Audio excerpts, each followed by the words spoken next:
Bonsoir à tous. Alors, la vidéo aujourd'hui, je vais vous expliquer comment faire des sclérotes. C'est-à-dire qu'on va faire sécher les blobs. Par manque de nourriture, ils vont se mettre en dormance et ils vont sécher. On pourra les réveiller dans quelques temps. Donc, pour ça, vous avez besoin d'un filtre à café. Alors, les miens, ils sont marrons. Je ne sais pas pourquoi. Ça doit être bio. Une boîte de pétri, c'est pour faire un gabarit. Vous prenez un stylo. Vous faites le tour de la boîte de pétri. Voilà, un stylo, un crayon, c'est pareil. Ça fait un rond. Avec des ciseaux ici présents, vous découpez le rond. Donc là, comme c'est un filtre, c'est plié en deux, vous aurez deux ronds. Ça fera donc deux sclérotes. Voilà.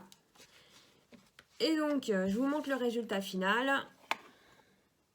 Vous mettez ça au fond de la boîte de pétri. Ensuite, j'ai pris des vieux bouts de blob. Alors, ça fait à peu près 2 heures qu'ils sont dans ce Tupperware. Ils ont déjà commencé à pousser. Vous ouvrez la boîte de pétri. Vous prenez votre petit outil. Alors moi, j'utilise un couteau à peinture parce que j'ai pas autre chose. Vous pouvez utiliser un couteau de cuisine. Désinfecté. C'est très important. Vous venez couper un morceau de blob. Donc moi, je le prends avec la gélose. On pose au milieu de la boîte de pétri. On referme. On en prend un deuxième. Alors moi, je me rends compte que j'en ai beaucoup trop pris. Peut-être pas celui-là parce qu'il est un peu noisi, donc ça se colle, c'est infâme. Je vais en prendre un autre.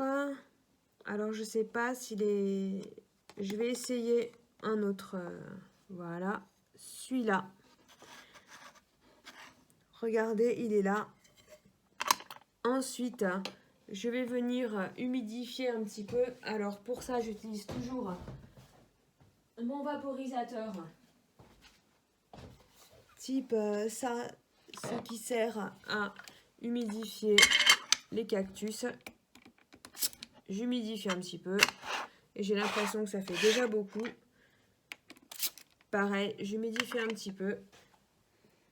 Je laisse reposer dans une boîte dans le noir pendant 7 jours. On se retrouve pour la suite. Autre expérience, alors vous voyez, j'ai un blob, je l'ai complètement laissé à l'abandon. Il a poussé sur le couvercle de la boîte de pétri. Dans la boîte de pétri, ça a pu un peu le moisi. Donc moi, ce que j'aimerais essayer de faire, c'est voir... Je prends une nouvelle boîte de pétri, c'est voir si, avec un tout petit morceau de blob, vraiment que j'ai ramassé n'importe comment, j'arrive à faire pousser quelque chose. Donc, je vais mettre le petit morceau de blob au milieu. Voilà. Ensuite, je vais lui mettre de la nourriture. Donc, toujours des flocons d'avoine. Hein, on ne va pas jouer à mettre des trucs bizarres.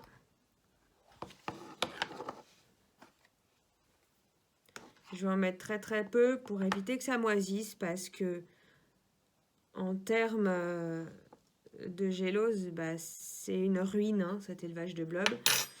Voilà. Et on se retrouve plus tard pour la suite. Autre expérience, donc je suis complètement à l'arrache. J'ai même pas eu le temps d'effacer mes blobs, je sais même pas qui c'est. Je vais essayer de prélever les blobs que j'avais colorés en rouge. Enfin, ça fait plutôt orange. Je sais pas. Ça n'a pas l'air terrible. Mais je vais essayer de les mettre pour voir si avec très peu de matière, en fait, on arrive à faire quelque chose. Donc voilà. Mon instrument, comme il m'a déjà servi, je vais le désinfecter avec un Kleenex plus ou moins propre et de l'alcool. Donc moi je prends de l'alcool à 70.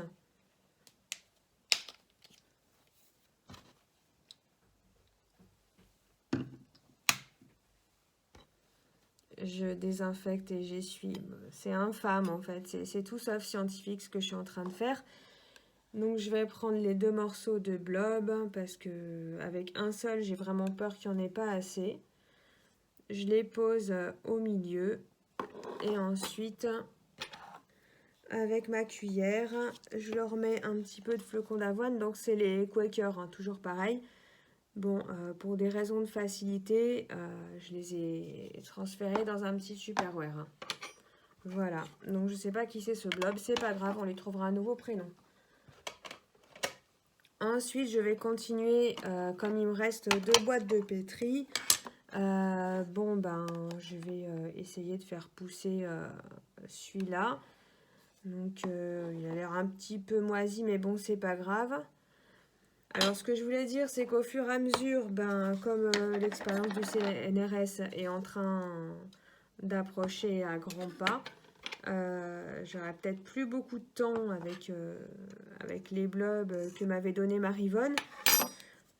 Donc, comme j'aurai plus beaucoup de temps, bon ça c'est pas Chana hein, définitivement, c'est quelqu'un d'autre. Comme j'aurai plus beaucoup de temps, je vais essayer de les endormir.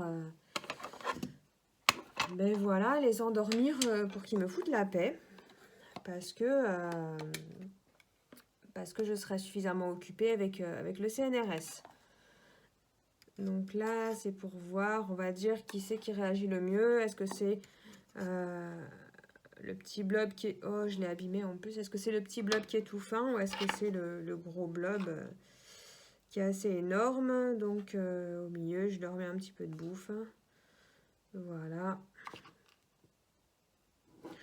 En fait, je vous dis vraiment, là, en ce moment, avec le boulot, c'est très compliqué. Donc, tout ce que j'essaye de faire, c'est de les faire survivre. Je vais en endormir certains. Il paraît qu'ils repartent à zéro. Moi, je pense que les miens ont fait pas mal d'expérience. Donc, ils ont appris beaucoup de choses. Et ce qui paraît, les blobs, ça se fatigue. Donc, voilà. Moi, vraiment, là, je vais faire une petite pause dans cette expérience et je reprendrai ensuite. Donc voilà, là j'ai toujours ma boîte bleue comme vous le voyez. Alors là j'ai fait une petite expérience sur les labyrinthes. Je ferai une vidéo là-dessus, ça marche assez bien pour l'instant. J'ai des blobs comme Paulette qui sont complètement à l'abandon, donc c'est assez intéressant de voir ce qu'ils font. Maurice, il était mal parti, il est à l'abandon, donc en fait c'est peut-être mieux que je m'en occupe pas tant que ça, parce que j'ai l'impression qu'ils réussissent mieux sans moi. À suivre.